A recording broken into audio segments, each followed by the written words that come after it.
All right. Well, today is season 1, episode 1 of our podcast surrounding volunteerism. So, what's our topic for today, Sophia? Help my volunteer coordinator quit. What do I do next? Ooh, that's juicy. A juicy topic to start with. I think a lot of people can relate, though. Yeah. What to do. Yeah. So, what's your thought? What's the first thing that popped into your head when you thought about that? Like what goes into building a good team, and like, so who should be involved with Yeah, like volunteerism?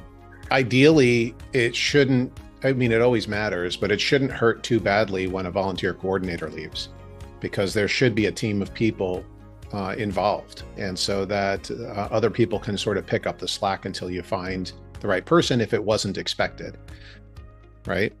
So that's not always necessarily, let's say, and sometimes we have customers that are relatively small volunteer programs, and it's all in one person's head. And so I would say the ideal is even in a small operation, that's still not ideal. Like, other people should be involved and understand, and things should be well documented, and there should be good systems in place. And so it sort of lessens the blow, right? I mean, we had an experience of this recently, right? We had a customer call us and say, hey, can you make sure this person no longer has access? And this was a fairly sizable organization that had 30 something locations and tons of volunteers, right? So that was kind of a surprise. I felt a lot of panic from them, which ideally shouldn't happen. But what were some of the panic language that they used that you can recall? I felt like they were just drowning and trying to catch up. They knew nothing, like starting from zero, and they were also shocked by a lot of things that were being done, like processes that were put into place they didn't necessarily agree with.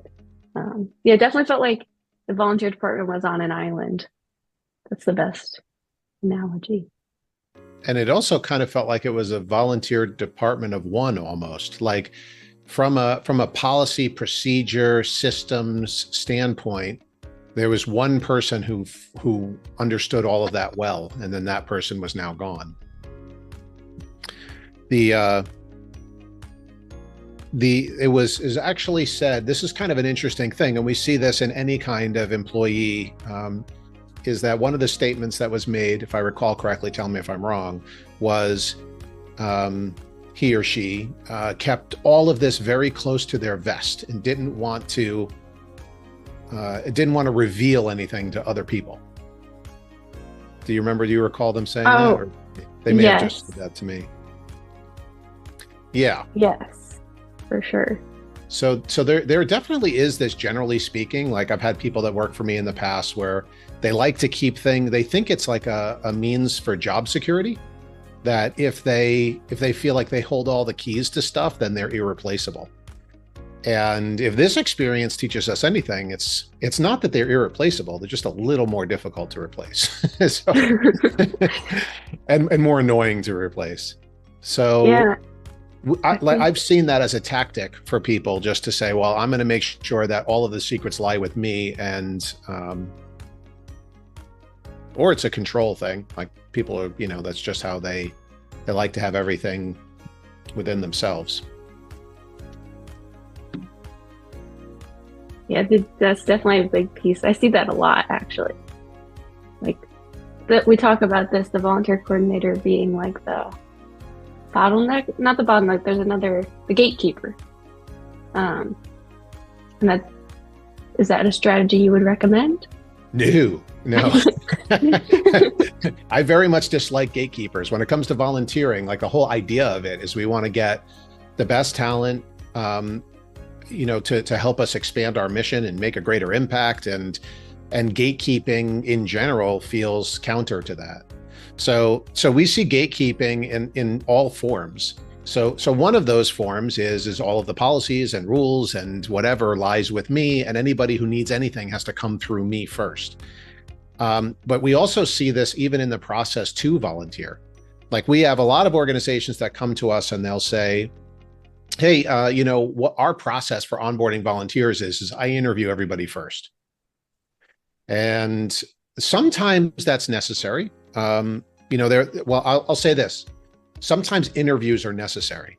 So they might be highly sensitive jobs that require a certain set of skills that, being a little less open would cause real problems. But in most cases, I see interviews as an inherited process that was really indicative of a program that didn't have great communications, policies, procedures, documentation. Because what would have to happen is like, let's say you had a company and that company had 100 employees, and somebody came to you and said, well, I want to be an employee here too. And within your organization, you had no job descriptions. You hadn't identified departments. You didn't know what skill sets you were actually looking for, what you were lacking, what you had an overabundance of. Like you had no idea on your workforce really, like what you needed, where you needed it, what the things people were doing, what departments they were organized in, who was really responsible for managing them. And so if that were the case, there's a level of anxiety with bringing in that new employee. And so the first thing you do is you sit down and you talk to them and you say, well, what kind of skills do you have? What kind of interests do you have? Let me get to know you. And then let me figure out in my own brain, maybe where you might be a good fit. And so gatekeeping in that circumstance is quite necessary, because otherwise that volunteer wouldn't even know where the first step was. But if you can imagine having organized departments and job descriptions, and for each of those job descriptions, we know what the skills required are, what the onboarding requirements are, what the safety measures are, what qualities a volunteer would have just to enjoy the opportunity, let alone be capable of doing it. And so then that all of a sudden starts being like, oh, we might not need an interview process if your interview is one where you're trying to find a good fit. Right. So gatekeeping in general, we want to try to get rid of it, because when anything hinges on a person or there is a bottleneck, it's usually something that's going to stifle growth. And it may also drive people away. And there's lots of other types of gatekeeping that happens.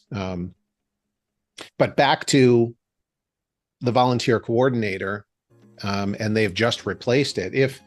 If you have a good team in place, it shouldn't be that difficult, right? Like you should be able to say, okay, well, there are other people on the team. They understand what our policies are, what our procedures are. They understand how we're using volunteers, where they're used, what populations they're working with, the types of work they're performing. We just need to step up a little bit and go find the best volunteer coordinator to replace this person.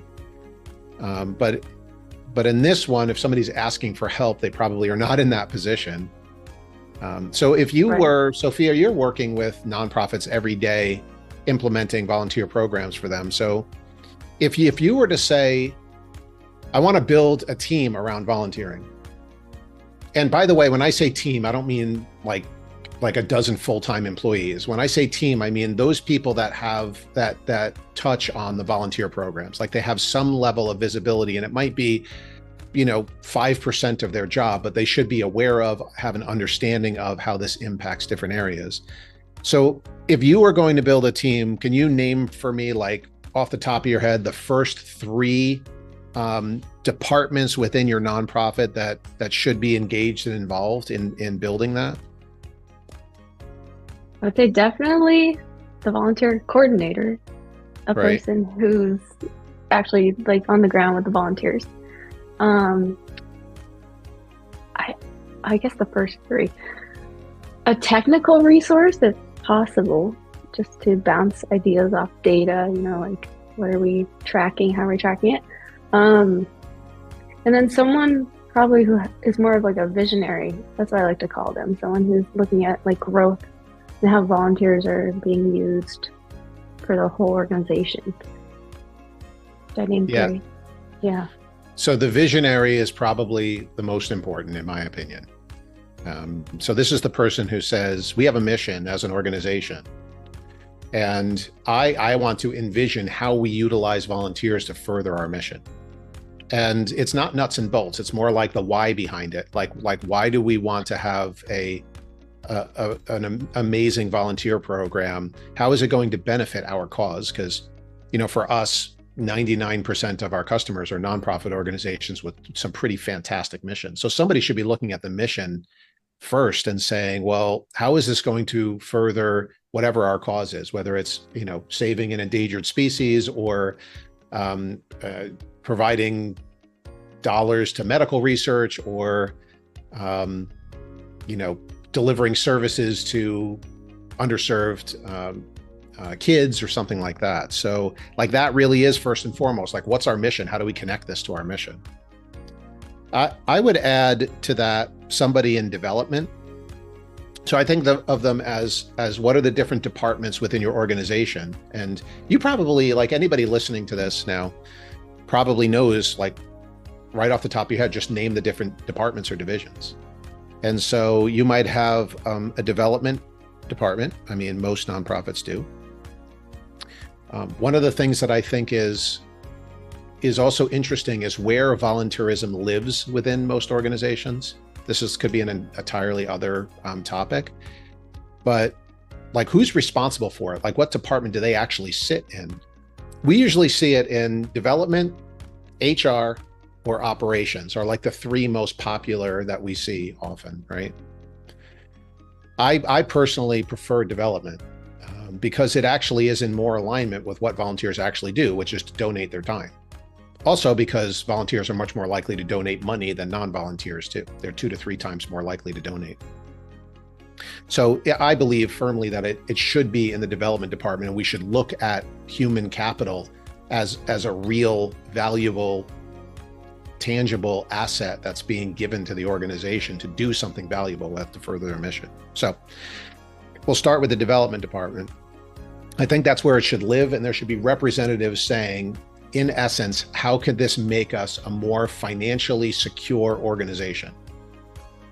And it might be by saving money for inviting new resources and diverse resources into our organization, so we have actual human capital to get the work done.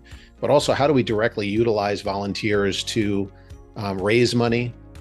And from an operational perspective, even from that standpoint, how are we streamlining and making things much more efficient by using volunteers? But raising money is a big one. So they donate individually. They represent corporations. They work for corporations that might be corporate partners. And they also actually can provide volunteer services in fundraising efforts. So there's those 3 things. So development is a big department for me. You said technical. I couldn't agree more. There is this idea of, especially once you get to a certain level of scale, most of our customers have hundreds or thousands, sometimes tens of thousands, sometimes tens and tens of thousands of volunteers. But even if you're a small organization, you definitely should understand what data you're tracking about your volunteers and their activities. If you're not tracking it, that impedes growth. So some of the things that you're going to want to know is who are our volunteers? How active are they? Where are they volunteering? How many hours are they spending? What's their average, length of engagement? Are more volunteers returning? Are less volunteers returning? Do we have more new volunteers? What's the data point surrounding what the effort is like getting them recruited and onboarded? All of those things are really important if you want to grow. So that's all on the technical side. People understand the relationships between data to do a good job about evaluating it. On the team definitely should have a coordinator. And I think what you were thinking about is perhaps larger organizations where on the volunteerism team, you should have regular meetings, right? And on that team, you should include an on-the-ground coordinator. Sometimes people make the mistake of bringing a visionary and a operations person and somebody from development, and they may not include the actual person who's on the ground to give feedback for feasibility, what hurdles they're experiencing in the real world, all that sort of stuff. So I would also add, if I could add a fourth, yeah, you've said it too. Someone in HR who's responsible for safety and risk. yes. Um, then you can always add in more on the team. But So what sort of, I mean, you've had experience with lots of organizations where their entire function is where the volunteers are actually directly serving people who are at risk, right? So people who are financially at risk, emotionally or mentally at risk, their children at risk, their, people in abusive situations at risk. So when you think from an HR, maybe you can expand on that a little bit as to what you mean by the HR and risk stuff. yeah, so someone to bring in the perspective on like how do we have to vet volunteers? They're not employees, but they still have to go through some sort of process to be onboarded. So like they often make decisions on like um, based on the job that the volunteer is doing, what are the appropriate steps they have to take to be vetted. So oftentimes they bring like perspective on background checks and training. Uh, Yeah.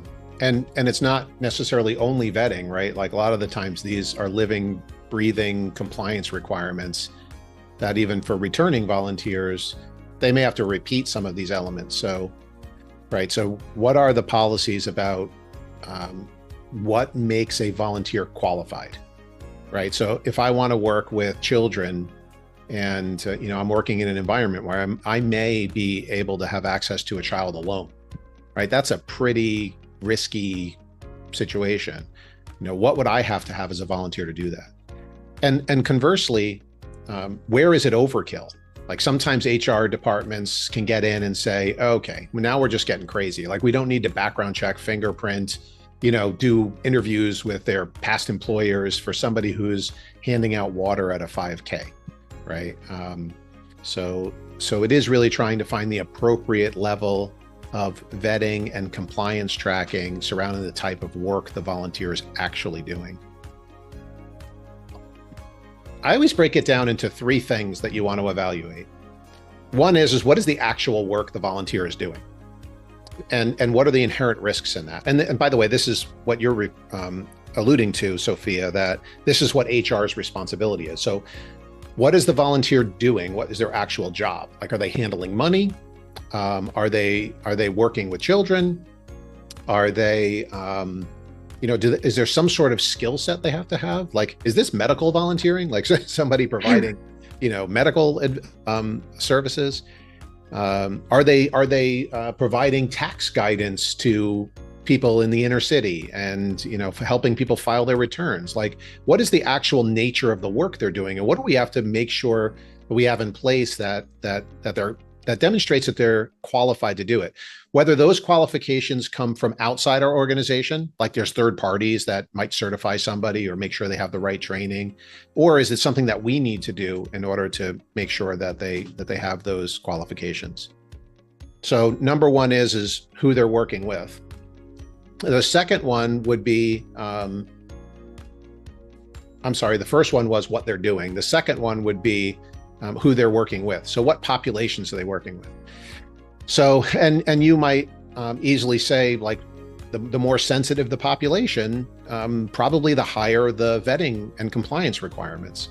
So if I'm working with mentally disabled minors, that's a pretty at-risk population. If I'm working with women at an abuse shelter, that's a pretty, that audience is at risk. So what do we want? What steps do we want to take to make sure that we have a safe volunteer experience? That this element would usually fall on the side of, let's make sure that these people are really good people. There hasn't been anything that's happened in their past that would preclude them from working with a population like this, where they might take advantage of that situation. So we do work with a lot of YMCAs, right? So what are the two big things that YMCAs make sure that any volunteer working with kids has? Can you name those, Sophia? Definitely a background check. And the second one would be child abuse prevention training. It's just across the board a policy that YMCA's have. Yep. And we can do another whole training all on just, working with minors and the types of background checks, because they're not all the same, and the types of training, because they're not all the same either. So HR definitely needs to be involved. And I'll just name the third thing before we move off with that is, I said the type of work they're doing, who they're working with. And the last one is what level of autonomy they have. So sometimes we might have volunteers that are paired up with a staff person. And so they're literally doing all of their work side by side with someone from a staff. That staff person is highly trained, highly qualified, highly vetted. And so the risk element, the risk factor, is lessened. And so we might adjust our policies based on, on how much autonomy they're given. I had a conversation one time with a children's museum, and they had their volunteers were, they would do tours through the museum with kids. And I asked them if they background checked their volunteers, and they told me no. And I asked them if they went through any child abuse prevention, and they said no. Well, our volunteers are pretty much always with staff. And I said, they're always with staff? And they're like, well, staff is always around. That's what their answer was. Mm-hmm. It was a pretty big children's museum. And I asked one simple question, and they sort of hesitated, and I can tell they were kind of taken aback by it. This was a prospect. They weren't even a customer of ours. And I said, well, I just want to throw out one scenario. Is there ever a time when a volunteer might take a little kid to the bathroom? She goes, oh, all the time. And she sort of stopped. Yeah. Oh my gosh. Some of the things sometimes from the risk standpoint is we don't want to imagine the terrible stuff, but that's HR's department. HR is the one who's supposed to look at these things with a critical eye and say what policies are going to keep the people we are serving safe, keep our volunteers safe, keep the reputation of the organization safe. So HR is definitely a big one. So we have development, technical, HR, somebody actually on the ground, the volunteer coordinator themselves, a visionary, which is usually going to be someone in leadership. I like to see a C-level person. For our customers, our ideal customer, volunteerism is a tenet of a major pillar of what they do. And so I like to see a C-level person involved in this team as the visionary. Sometimes it's the CEO, sometimes it's the CFO, sometimes it's COO, lots of C's. Anybody else that you can think of? I don't know where this falls exactly, but someone in marketing is usually comes in, pops in, and gives their 2 cents. 100%. So here's the thing about volunteering that's wonderful.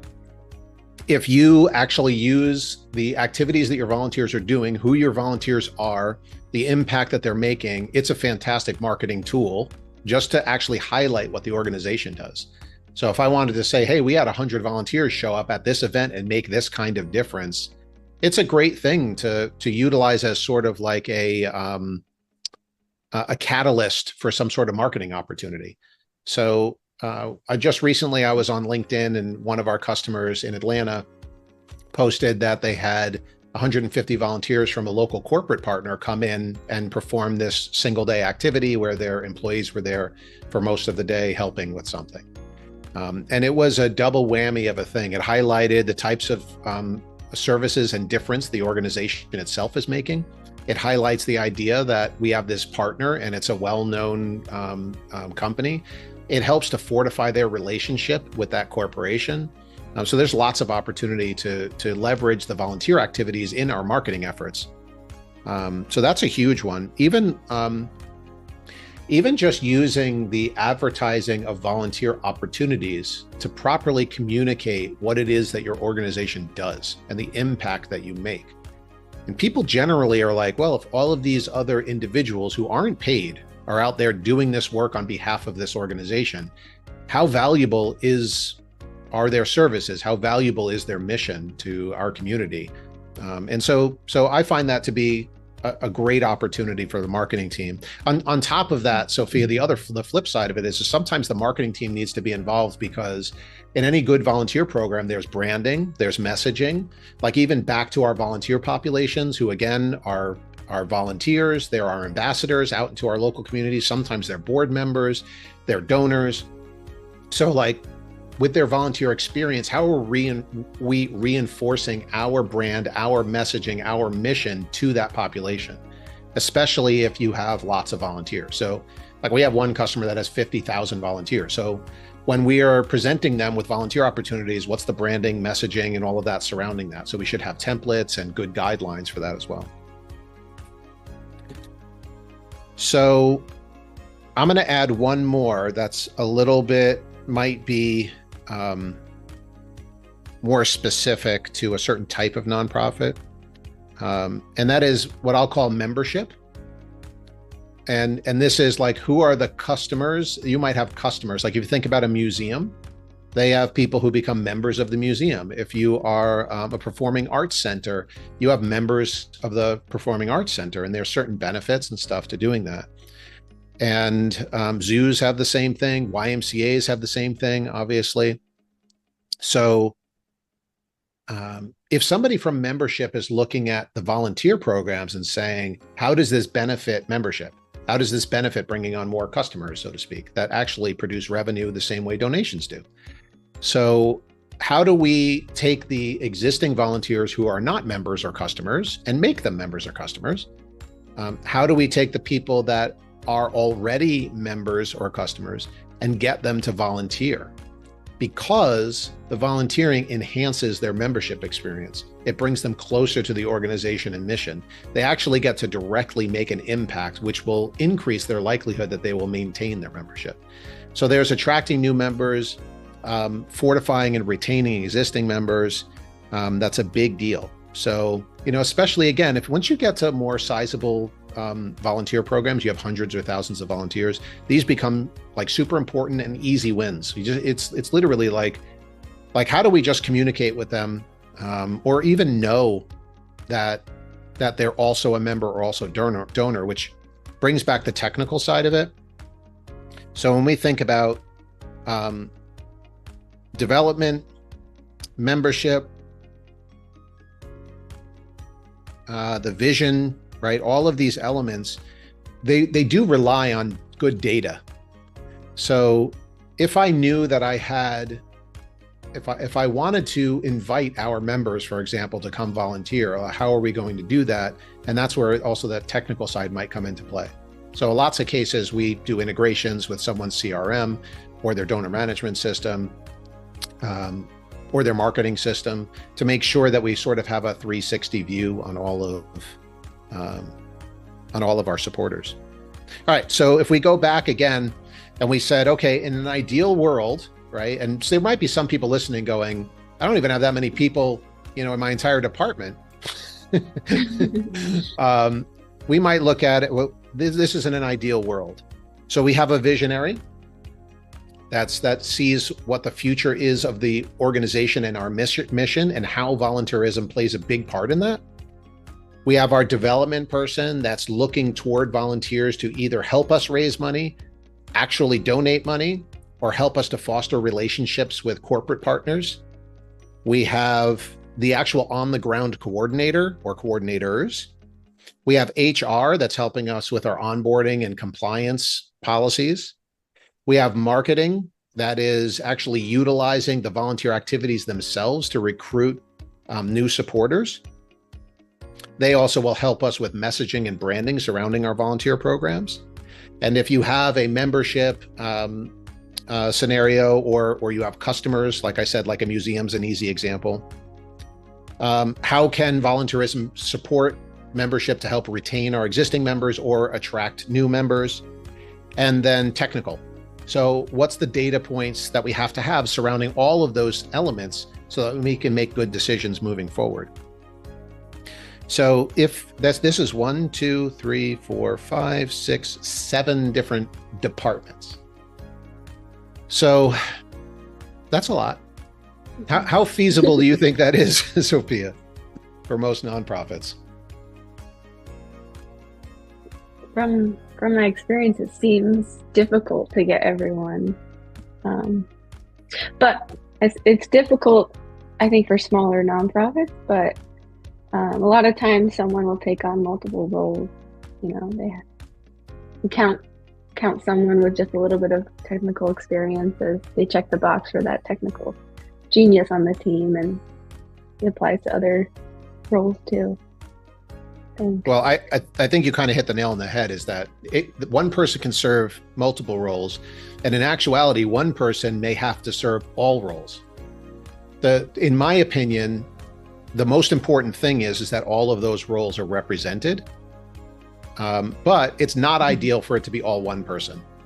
And basically, the whole entire point of this episode is, hey, my volunteer coordinator just quit. So if that person is all 7 of those people, you're in trouble. But more than likely, they're not going to be, because somebody typically handles HR. We're a relatively small operation here at Volunteer Matters, and we have somebody that's the CEO, somebody that does HR, somebody that does technical, and somebody that does, customer or, sales sorts of stuff. So, and marketing. So it should definitely be split out into at least 2 people, but hopefully 3 or more. But even if you were to say,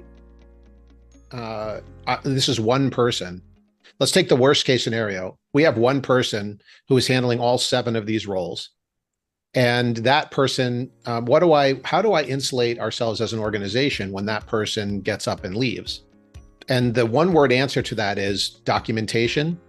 And I'll add one more: systems. So if you have good documentation and good systems, you'll be okay. So the easiest way for me to say, how do you get documentation on this, is actually to have structured meetings, even just quarterly, to do a meeting where you invite either all 7 of your personalities or 7 different people on a call, and you quite literally go, this is your agenda. Your agenda is visionary, development, marketing, membership, HR, technical, and the coordinator themselves. And you can just have a conversation and give each of those team members 7 or 8 minutes. And at the end of a 1-hour call, you actually have some documentation as to what we're doing, even if it's nothing. So we have somebody in the marketing team and they're like, well, you know what, maybe I should review the email templates that we're sending to people for invitations, confirmations, reminders, thank yous, before and after volunteer assignments. I have somebody from development, and at the end of that, they go, we're not using this data at all to solicit our volunteers for donations. We should probably think about how we have to do that. That's documentation. The documentation is, we should be doing this, we're not doing it, and we should set a goal to be able to do that. Ideally, it would be monthly calls, but they shouldn't be more than an hour. And even there's lots of tools today where you can set up these calls, and AI will automatically transcribe it. We use a tool called Fathom that's built right into, what are we using? Zoom. Yeah. And it does a great.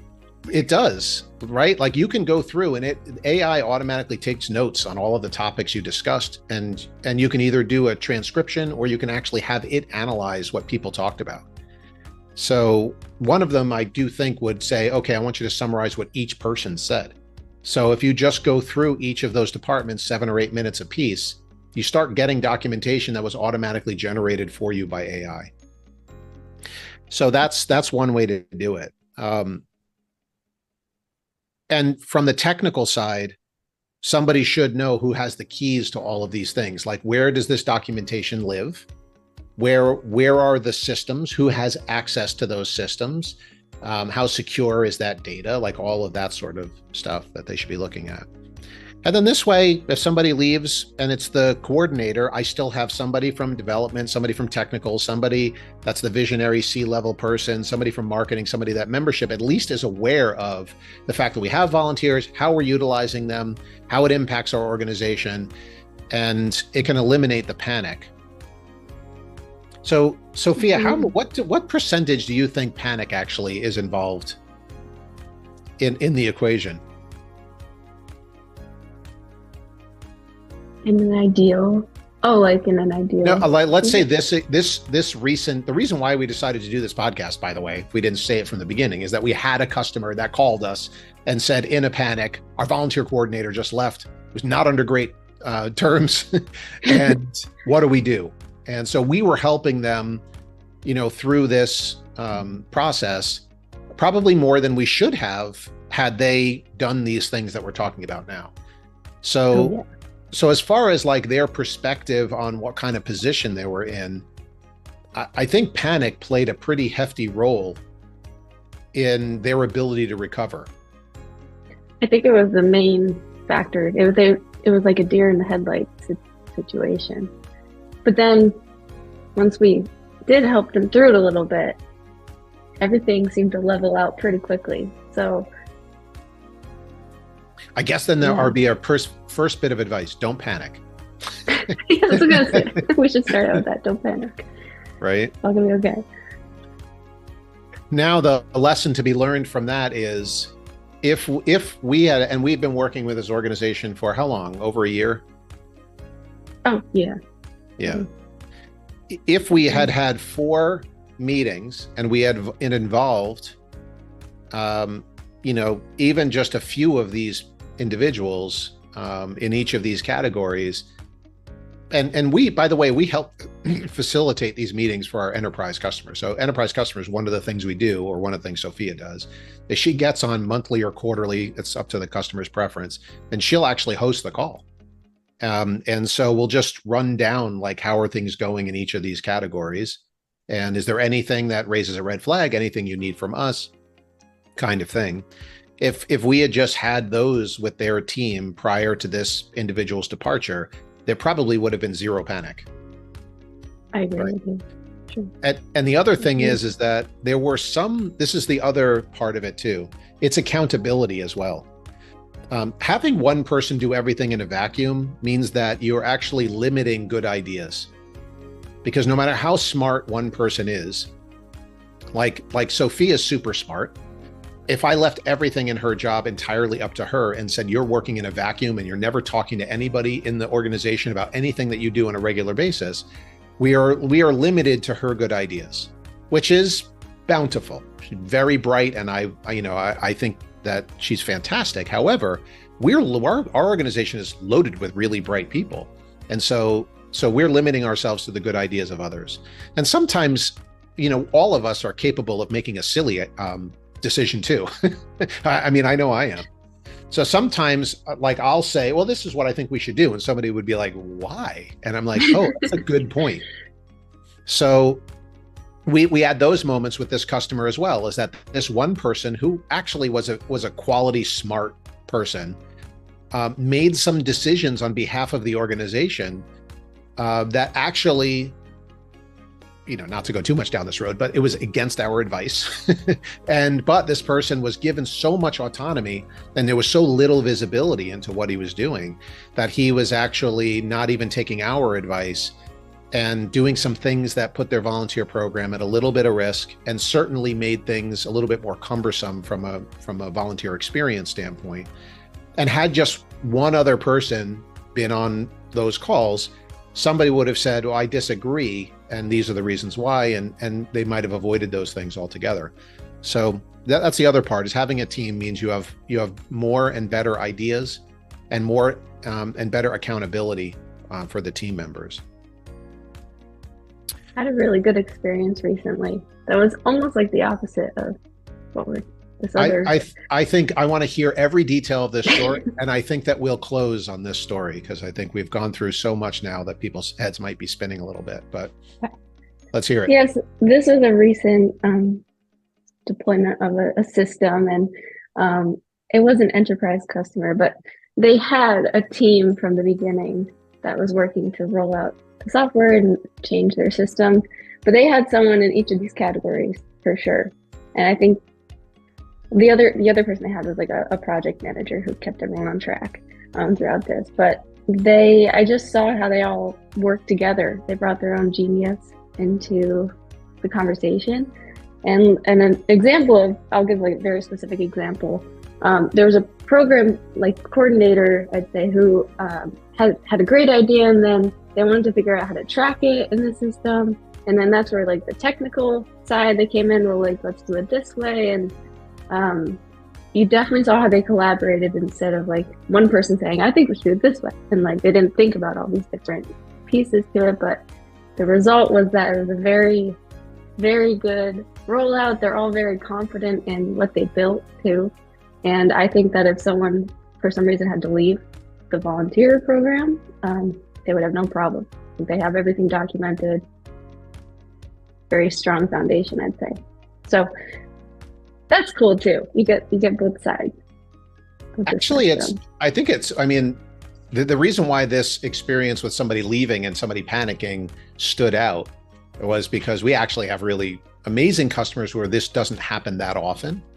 But we do see some cases where it isn't like a bad situation when somebody left, but it hurts their volunteer program after somebody leaves. And then it takes them a while. They sort of stumble and then they recover when it's really not necessary. But the vast majority of our customers, this is what the experience is like. Like there's multiple people involved. Everybody's well-meaning and respect the opinions and, like you said, genius of their fellow team members. And then they collaborate. And one of the one point that I think you brought up that is so perfect is the opposite of panic, which is now everybody has even more confidence. So when this volunteer coordinator, who's more of an on the ground person, communicated this idea to the team, at that point, it's just an idea. And sometimes we float ideas we feel very confident in, but a lot of the times when we float ideas, we're not necessarily 100% confident in it. But when the rest of the team, and they're coming at it from different angles, all, bounce it around and put their, thoughts into it, by the time we end up deciding that we're going to do something, we feel much more confident in it, which is the opposite of panic. So I think that's a great way to end today's segment, is that when you have a good volunteer team, even if they're not, even if this is part time for them, they're just putting their little 10% on top of everything, you will instill much more confidence in the program overall. You'll have better ideas. And when one member of that team, even if it's the most important member of that team, leaves, we have confidence in what we're doing, why we're doing it, that there's a process behind it. And then obviously the last thing is good systems too. So that's sort of where, our forte is. All right. I think that was pretty good for our season one, episode 1 of the podcast. All right. Awesome. Well, thank you so much, Sophia, for putting this all together, and we'll see you on the next one. Yeah.